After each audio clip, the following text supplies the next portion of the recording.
Hello everyone, welcome back to my channel care study classes. आज की इस video में हम पढ़ने वाले हैं क्लास 10th का हिंदी क्षितिज का चैप्टर 5 जो कि है यह दंतुरित मुस्कान, और इसके जो लेखक हैं वो नागार्जुन जी हैं। चलिए शुरू करते हैं। नागार्जुन जी का जो जन्म है वो दरभंगा जिले में हुआ, बिहार के एक दरभंगा जिले के सतलखा गांव में हुआ था, और सन 1911 में उनका जन्म हुआ था। उनका मूल नाम जो था वो वैद्यनाथ मिश्र था। उन्होंने जो अपनी आरंभिक शिक्षा है वो संस्कृत पाठशाला से की। उसके बाद वो अध्ययन के लिए बनारस और कलकत्ता गए, और 1936 में वे श्रीलंका गए। वहाँ पर उन्होंने वो बहुत बौद्ध धर्म में दीक्षित हुए। 2 साल वहाँ पर रहने के बाद वो 1938 में अपने देश लौट आए। वो बहुत ज़्यादा घुमक्कड़े और अक्खड़ स्वभाव के व्यक्ति थे, और उन्होंने कई बार भारत की यात्रा भी की। 1998 में उनका देहांत हो गया था। और नागार्जुन जी की कुछ प्रमुख काव्य कृतियाँ थी, जैसे युगधारा, सतरंगे पंखों वाली, हजार हजार बाहों वाली, तुमने कहा था, पुरानी जूतियों का कोरस, आखिर ऐसा क्या कह दिया मैंने, मैं मिलिट्री का बूढ़ा घोड़ा। और उनका एक संपूर्ण कृतित्व था नागार्जुन रचनावली, जिसके 7 खंड थे। और उन्हें कई बार जो है अलग अलग तरह के पुरस्कार देकर उन्हें सम्मानित किया गया, जैसे कि हिंदी अकादमी, दिल्ली का शिखर सम्मान, उत्तर प्रदेश का भारत भारती पुरस्कार एवं बिहार का राजेंद्र प्रसाद पुरस्कार। मैथिली भाषा में कविता जो है वो सबसे ज़्यादा लिखा करते थे, और उसके लिए उनको अकादमी पुरस्कार भी दिया गया था। उसके बाद जो कवि हैं वो अपनी जो उनकी कविताएं या उनकी रचनाएं होती थी उसमें बहुत ज़्यादा वो आंदोलन धर्मी कविताएं लिखा करते थे। और नागार्जुन ने जो है छंदों में काव्य रचना और मुक्त छंद में भी उन्होंने काव्य रचनाएं की हैं। इसके बाद यहाँ पर आता है चैप्टर यह दंतुरित मुस्कान। इस कविता में जो लेखक हैं वो क्या बताते हैं कि एक छोटा सा बच्चा है जिसे देखकर उनके मन में बहुत ज़्यादा भाव उमड़ रहे हैं। क्यों उमड़ रहे हैं? क्योंकि वो जो छोटा सा बच्चा है उसकी एक मनोहारी मुस्कान है, यानी कि मन को मोहने वाली एक मुस्कान, वो उसकी मुस्कान को देखते हैं, और उसकी मुस्कान जो है वो बहुत ज़्यादा सुंदर है। तो उसे देखकर जो कवि हैं उनके मन में बहुत ज़्यादा भाव उमड़ते हैं। तो इसी के ऊपर वो एक कविता लिखते हैं, और कि जो छोटा सा बच्चा है उसकी मुस्कान इतनी प्यारी है, इतनी सुंदर है कि वो किसी का भी मन मोह सकती है। और यहाँ पर अब हम चैप्टर शुरू करते हैं। यह दंतुरित मुस्कान, तुम्हारी यह दंतुरित मुस्कान मृतक में भी डाल देगी जान। धूली धूसर तुम्हारे ये गात, छोड़कर तालाब मेरी झोपड़ी में खिल रहे जलजात। परस पाकर तुम्हारा ही प्राण पिघलकर जल बन गया होगा कठिन पाषाण। इन पंक्तियों में जो कवि हैं वो कहते हैं कि एक ऐसे बच्चे की मधुर मुस्कुराहट का वो बखान कर रहे हैं, यानी कि एक बच्चा है जिसकी बहुत ज़्यादा मधुर सी मुस्कुराहट है, सुंदर सी मुस्कुराहट है। तो उसके बारे में कवि बताते हैं कि अभी एक छोटा सा बच्चा है जिसके कि 1 या 2 दांत ही निकले हुए हैं, और वो बच्चा 6 से 8 महीने का होगा। और जब ऐसा बच्चा अपनी मुस्कान बिखेरता है तो इससे जो मरा हुआ व्यक्ति है, जो मुर्दा व्यक्ति है, यानी कि मरे हुए व्यक्ति में भी जान आ जाती है। उसके बाद वो कहते हैं कि छोटे से उस बच्चे के स्पर्श से, यानी कि सिर्फ उसके छूने से ही, छोटे से बच्चे के छूने से ही जो कठोर से कठोर हृदय वाला व्यक्ति है, पत्थर दिल व्यक्ति है, वो भी कोमल भावनाओं में बह जाता है। और कवि कहते हैं कि एक छोटे से बच्चे की मुस्कुराहट किसी के भी क्रोधित स्वभाव को परिवर्तित कर सकती है। नेक्स्ट पर आते हैं। छू गया तुमसे कि झड़ने लग पड़े शेफालिका के फूल, बांस था कि बबूल, तुम मुझे पाए नहीं पहचान, देखते ही रहोगे अनिमेष, थक गए हो आँख लूं फेर। इन पंक्तियों में जो कवि हैं वो कहते हैं, यानी कि कवि जो हैं वो स्वीकार कर रहे हैं परिस्थितियों को। वो कहते हैं कि परिस्थितियों के कारण उनका जो स्वभाव है वो बदल गया था।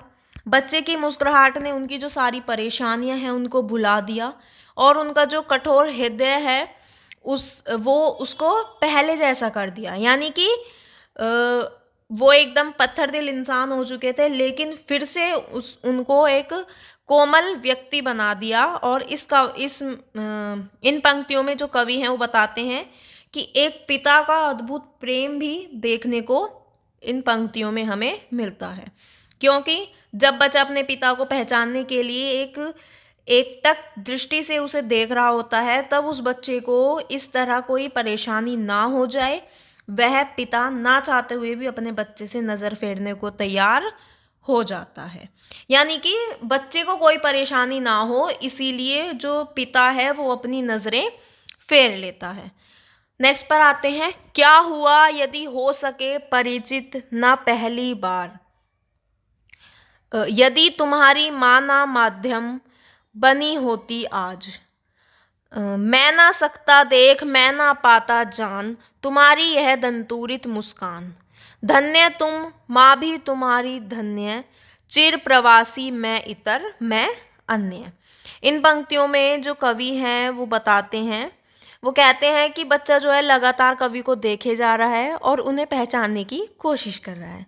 इसे देखकर जो कवि हैं वो बच्चे से कहते हैं कि मुझे इस बात का अफसोस नहीं है कि पहली बार ही हमारी मुलाकात हुई है और हम एक दूसरे को ठीक से जान पहचान नहीं पा रहे हैं, बल्कि मैं तो इस बात से ही खुश हूँ कि तुमसे मिल पाया या तुम्हें देख पाया। तुम्हारी माँ भी तुम्हें जन्म देकर और तुम्हारी सुंदर रूप छवि निहारने के कारण धन्य है। दूसरी ओर एक मैं हूँ जो लगातार लंबी यात्राओं पर रहने से तुम दोनों से पराया हो गया हूँ।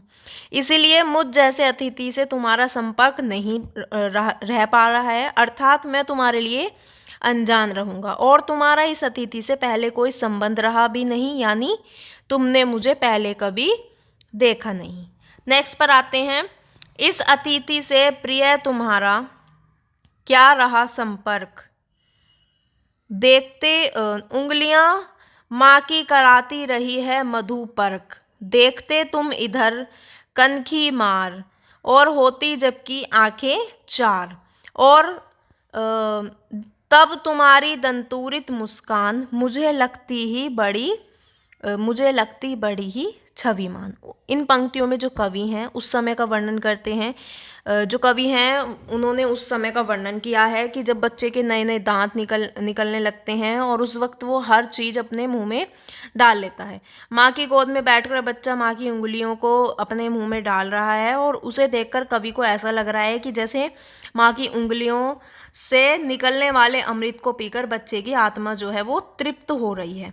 बच्चा ये सब करते हुए बीच बीच में तिरछी नज़रों से कवि को भी देख रहा है, और जिसे देखकर कवि कहते हैं कि जब भी तुम तिरछी नज़रों से मुझे देखते हो तो फिर जब हम दोनों की आंखें मिलती हैं तो तुम मुस्कुरा उठते हो, तब तुम्हारी ये छोटे छोटे दांतों वाली निश्चल मुस्कान मुझे बहुत ही सुंदर लगती है और बहुत अधिक मनमोहक लगती है। यानी कि कवि को उसकी मुस्कान बहुत ज़्यादा सुंदर और प्यारी अच्छी लग रही है। यहाँ पर जो हमारा चैप्टर है वो कंप्लीट होता है और इसके बाद आता है हमारा फसल। यहाँ पर है फसल। इसकी जो पंक्तियाँ हैं, एक के नहीं दो के नहीं ढेर सारी नदियों के पानी का जादू, एक के नहीं दो के नहीं लाख लाख कोटि कोटि हाथों के स्पर्श की गरिमा, एक की नहीं दो की नहीं हजार हजार खेतों की मिट्टी का गुण धर्म। इन पंक्तियों में जो कवि हैं वो कहते हैं कि जो फसल है यानी कि फसल को तैयार होने में किन किन चीज़ों की आवश्यकता होती है उनका यहाँ पर उन्होंने वर्णन किया। वो कहते हैं कि नदियों का पानी जब भाप बनकर उड़ता है तो वो आकाश में बादल का रूप ले लेता है और फिर वही बादल वर्षा के रूप में बरसकर धरती पर पानी के रूप में वापस आ जाते हैं, जिससे जो फसलों को अच्छी प्रकार से पनपने का मौका मिलता है और करोड़ों किसानों की जो रात दिन की मेहनत है उससे फसल उगती है। अच्छी फसल उगाने के लिए खेतों की मिट्टी अच्छी होनी चाहिए, क्योंकि मिट्टी की विशेषताएं भी फसलों की गुणवत्ता को प्रभावित करती हैं। नेक्स्ट पर आते हैं, फसल क्या है और तो कुछ नहीं है, वह नदियों के पानी का जादू है, वह हाथों के स्पर्श की महिमा है, भूरी काली संदली मिट्टी का गुण धर्म है, रूपांतर है सूरज की किरणों का, सिमटा हुआ संकोच है हवा की थिरकन का। इन पंक्तियों में जो कवि हैं वो कहते हैं कि अच्छी तरह से फसलों को फलने फूलने के लिए किसान की मेहनत के साथ साथ पानी और मिट्टी का गुणवत्तापूर्वक अलग अलग यानी कि मिट्टी का गुणवत्तापूर्वक होना, अलग अलग तरह की मिट्टी में अलग अलग तरह के पोषक तत्व, पौधों को बढ़ने के लिए सूरज की किरणें व कार्बन डाइऑक्साइड गैस आदि की आवश्यकता होती है। करोड़ों किसानों की जो दिन रात की मेहनत है, नदियों के पानी का जादू है, भूरी काली व खुशबूदार मिट्टी यानी अलग अलग प्रकार की मिट्टी के पोषक तत्व और सूरज की किरणें भी अपना रूप बदलकर इन फसलों के अंदर समाहित रहती हैं, यानी कि इनके अंदर समा जाती हैं, फसलों के अंदर आ जाती हैं। और यहाँ पर जो हमारा चैप्टर है वो कंप्लीट हो चुका है। अगर आपको समझ आया हो, अच्छा लगा हो तो प्लीज़ मेरी वीडियो को लाइक, कमेंट, शेयर ज़रूर करें और मेरे चैनल को सब्सक्राइब करें। Thank you.